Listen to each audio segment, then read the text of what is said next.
yooyu yëpp boo ko boolee rek déjà c'est condamnable à la personne donc loolu man pour man amul discussion da ngay ñëw lii tëj ki sàcc ginaar ki bi sàcc big ki sàcc nangam ki booloo ak man ak Linguère ñu booloo sàcc li koy tëj moo mooy tëj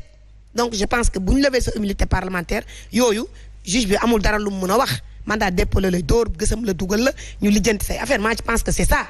je ne penserai pas que war nañu egg si ay naan non nañ xaar suba nañ xaar tàkkusaan nañ xaar timis te bu dul loolu juge bi du ko laaj comme nag man lu ma wax sànq dama ne leen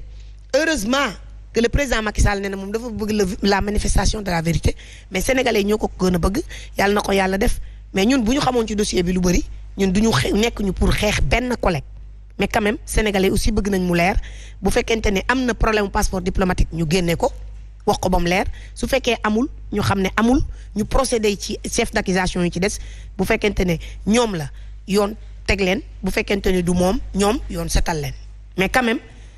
am na ku nekk ci kaso bi ku leen tudd te kooku tamit wax dëgg yàlla war nañ ñoom dem àndandoo dem dimbale ko ba setal seen der ànd ak moom setal seen der wala ñu ànd ak moom périr moom daal fi mu nekk nii. c'est imminent lever immunité parlementaire comme ni ñu ko xamee woon ci Khalifa Ababacar Sall wax nga ko comme ni ñu ko xamee woon ci Ousmane Sonko parce que cas yooyu bu mu amee sénégalais yëpp jàppandoo woon nañ ne que on va directement vers la levée de l'immunité parlementaire est-ce que ni mu leeree woon ci cas yooyu leeree na ko ci ñaari député yi. moi je pense. d'accord il faut que je sois sincère. je pense que là parce que aujourd'hui tu as vu wax dëgg yàlla. lu xëy na ñun bee passé doon nañ bañ xeex nañ xuloo nañ mais tey tout le monde a voté à l'unanimité la commission ad hoc donc on va voir xëy na peut-être la plénière on va voir si du am revirement de situation wala xam nga revirement à 90 degrés parce que ils sont capables de tout c'est des caméléons ils peuvent changer à n'importe quel moment et n'importe quel temps. alors Selbé peut-être yàgg nga suivre actualité ci trafic de passeport diplomatique yooyu manifestation de la vérité bi ñëpp di xaar est-ce que yaakaar nga ni que daañu ci yegg. waaw bismillah nee na ñu delluwaat rek santaat yàlla di julliwaat ci sang-sang yi di Seydina Muhammad alayhi salaatu wasalaam di jéggalu nag baat bi daa xaw a dee ndax dama xaw a soj donc ñu ngi ciy jéggalu bu baax a baax waaye. laataa may dugg ci sa question boobu danga may ndax dañ fee tudd waa ji nga xamante ni Sénégal lenn rek li nga la ñu amoon lu leen xawoon a metti mooy yéex cee jot muy le grand maître Abdoulaye Wade ñun daf ñoo tette ñun daf ñoo won yoon ñun tey bu ñu demee ba dugg ci politique yàlla ak jëmm joojee moo tax ñu dugg ci politique kon bu ñu toogee ci milieu ñu di ko sargal buñ ci waxut bu ñu ñibbee nañu am problème tem ñu feebar te loolu bëgguñu ko ndax tey yàlla dafa def ki nga xam ne moom la ñuy àndal ci guddi gii ci la grande coalition gëm sa bopp muy le président Bougane Gueye Dany man Ndeye Selbé Linguère su ma koy xool jëmmu Ablaye Wade laay gis rawatina couleur yi nga xamante ni moo tax dara du hasard bleu jaune bi nga xam ne moom la Abdoulaye Wade doon yor ñun bleu jaune boobu la ñu yor non di ngeen bàyyi sàcc ay couleur. ñun bleu jaune boobu la ñu yor xam nga duma ko ci caution. xam nga loolu sant yàlla lay doon ndax ñun Wade dañ koo bëgg te en maanaam li nga xamante ni non li nga xamante ni non maa ngi dikk li nga xamante ni tey jii dañu koy xam nga maanaam jël lu baax ñu am mag ju baax mu teetiñ ci lu baax bu ñu ñëwee taxawaay googu ci jëmmam loolu tey jii dañ koy gis ci le président Bougane Gueye Dany kon ba tax na sargal gi ñu koy sargal ñun dañ koy ñaanal yàlla moom le président Abdoulaye Wade le grand maître dañ koy ñaanal yàlla gudd fan ak wér ndax nag maam baay nijaay sab toogaay ci réew mi di Sénégal am na solo lool kon ñu ngi koy sargal di ko ziar bu baax a baax di ko ñaanal yàlla su ma ñëwee nag ci li nga ma posé nee gis nga réew du ay caaxaan réew du ay fo te dafa mel ni tey ñii nga xam ne tey ñoo nekk ci kaw ci biir réew mi jiite réew mi dañuy foowee réew mi di foowee askan waa Sénégal. ci naka la ñuy foowee réew mi.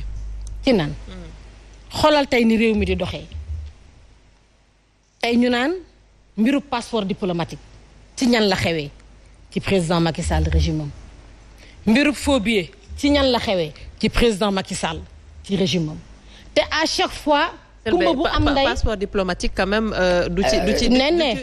ci réewam du ci magistère waaw non mais daf cee gën a fës ndax xam nga non da cee gën a fës honorable mu ngi nii di ma déglu xam nga que c'est bien avant non même bu nekkee avant même bu nekkee avant mais bii xam nga lu tax mu gën a doy waar xam nga Abdoulaye Wade xëy na am maanaam daan na am ñi nga xamante ne dañ daan def naka su dul noonu mu teg leen yoon mais c'est que ñun dañoo nekk ak régime bi nga xamante ni maanaam ku nekk côté APR ak côté Benno Bokk Yaakaar lu la neex defal lu la neex waxal lu la neex jëfal dara du la ci fekk tey ñi ngi wax mbiru passeport diplôme bañ koy wax ba tey ana ñoom Kilifeu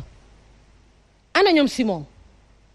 ñi ngi ne leen ràpp ci biir kaso bi dañ ñu leen tëj te bañ leen tëjee ba léegi ñi ngi taxaw naan ñoom laam du ñoom ak fii la fa te alors que député yooyu ña ngay dem ci seen i màggal ña ngay dem ci seen i gàmmu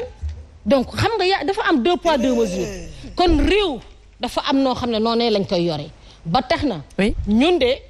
ba fii ñu taxaw nii ak ni ñu patamee woon Ousmane Sonko def ko yëf yi mu accéléré def ko yëf yi mu nekk fast track noonee la ñu soxla woon ñu defee ko ci député yi nga xamante ni ñoom ñoo nekk ci wàllu Benno Bokk Yaakaar ñoom ñoo nekk ci wàllu APR di lijjanti mbirub passeport yi ak tamit mbirub mariage yi nga xamante ni kenn xamul parce que ñun actuellement passeport rek la ñuy wax mais mariage yaa ngi ci biir nen ne mariage yi kan moo ko doon takk sëy yooyu ki ko doon takk war nañ ko wax parce que tey ji dañoo dem ba yolomal valeur yi nga xamante ni tey moom la maam bàyyi ci réew mi di Sénégal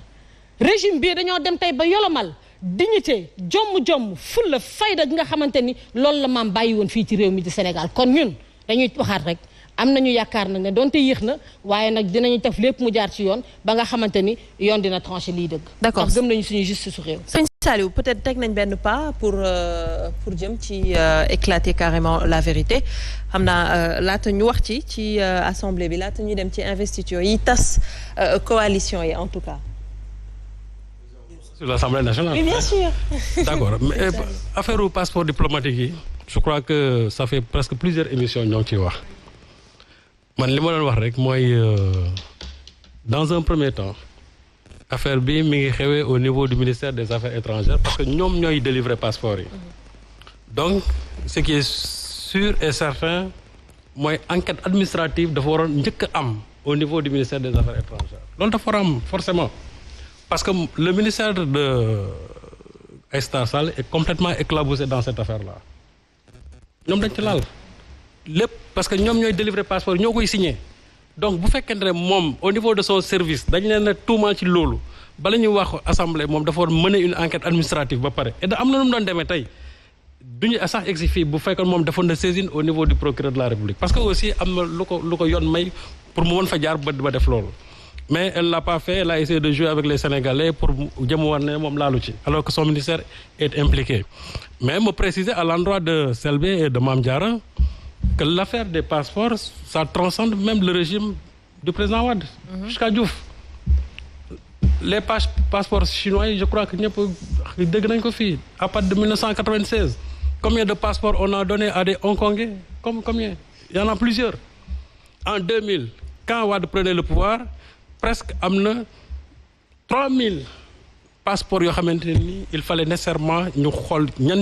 quels sont les détenteurs pour ñu mën ko annuler et à l'époque le président Wade avait même chargé Cheikh Tidiane Gadio de faire ce travail là mais malheureusement bukki bi matoon Abdou Diouf moom mat Abdoulaye Wade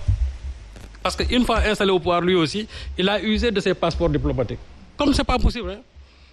Macky Sall bi mu ñëwee au pouvoir il a dit que il avait 30 000 passeports diplomatiques yoo xamante ni sous le régime de Wade yu ñu joxe dans des conditions irrégulières il fallait nécessairement aussi mettre un terme à ça mais moom aussi la mu doon wax jëfewu ko parce que par la suite il a eu les mêmes travers ce qui signifie que donc régime yëpp seen goulot d'étranglement c'est d'abord le problème des passeports diplomatiques loolu je crois que il va falloir que nag ñu régler ko définitivement maintenant pour en revenir vraiment à ces deux là pour man dama jàpp ne d'ailleurs je crois Selbé junj na ko dafa transcender ces deux députés là il ne faut pas que ñoom qu'ils soient aussi les agneaux du sacrifice dafa leen transcender parce que au-delà des deux députés c'est-à-dire dafa am d'autres complicités et je ne cesse de les dire toujours au sein des collectivités au sein des mairies daf ci am aussi des complicités. Oui, mais c'est sûr qu'on va pas seulement se limiter à ces deux députés. Non, d'accord mais xam nga pour l'instant yëf yi ni muy demee nii on a l'impression qu'on veut circonscrire la chose là autour de ces deux là ni muy doxee nii on a l'impression que dañ ko bëgg a circonscrire ci ñooñu rek alors que j'ai dit que ça dépasse largement loolu nag on attend aussi que le procureur moom bés bu ñu sumee seen mbalaanu kirlaay ñu xool ndax procureur bi dina mën a étendre vraiment parce que il faut qu'on ouvre une information judiciaire te bu ñu ko ubbee non nécessairement dina dem foo xamee ni peut-être nit ñi sax foogewuñu ko woon et j'ai dit que il faut non seulement au niveau des collectivités mais il faut au niveau de la présidence de la République mais aussi au niveau des affaires étrangères mais su yemee biir Assemblée nationale ça signifie que ñoom def nañ la neex man nag maa ngi ubbi samay gët comme beaucoup de Sénégalais di xaar quelles que soient maintenant les lenteurs au niveau de la procédure quelles que soient les lenteurs ce qui est sûr et certain mooy la vérité finira par triompher parce que ñoom suñu génnewul vérité bi ñun Sénégalais dinañ génne on sortira la vérité sur ce problème là. D'accord Cheikh Omar. En tout cas sëñ Saliou yow moom depuis le début yaa ngi mën a say enquête di teg di denc. sëñ Saliou mooy Dérick xamul nga inspecteur Dérick nee na xam nga Wolof Njaay dafa ne bu yàpp yëpp meloon ni rees kenn du soxla paaka maanaam bu député yu bëri meloon ni Mame Diarra Fam wala Mamadou Lamine Diallo et cetera wala sëñ Mansour Sy Djamil je cite duñu egg fii mais ici ñii se sont illustrés d'une manière peu commode. On me dira que oui institution mais on a désacralisé l'institution législature bu ñëw ak yi muy àndal et je le dis lu ñuy xaar ci député mooy mu porter parce que dañu doon jàngal CM2 élu par le peuple pour le peuple c'est-à-dire rôle lu député bi mooy lan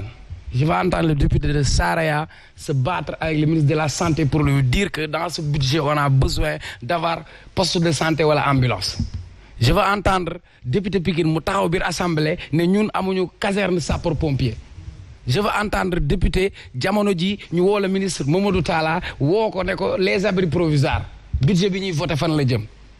mais à chaque fois que bu ñu déggee c'est sur des questions politiques wala sur des questions de faits divers ou de mœurs malheureusement c'est ce qu'on nous a servi ba nous on a divorcé de cette assemblée nationale sama waxu maam ja Faduma Ndiaye na ko yàlla yërëm li ma doon wax naan ma bolle puy de au assemblée ko bolle puy de waaw bolle puy de mooy loo xam ne amul njëriñ sentir ñu impact bi beneen bi gis nga je vais emprunter à Dame Mbodj terme boobu layam-layami jarul layam-layami xam nga li fi am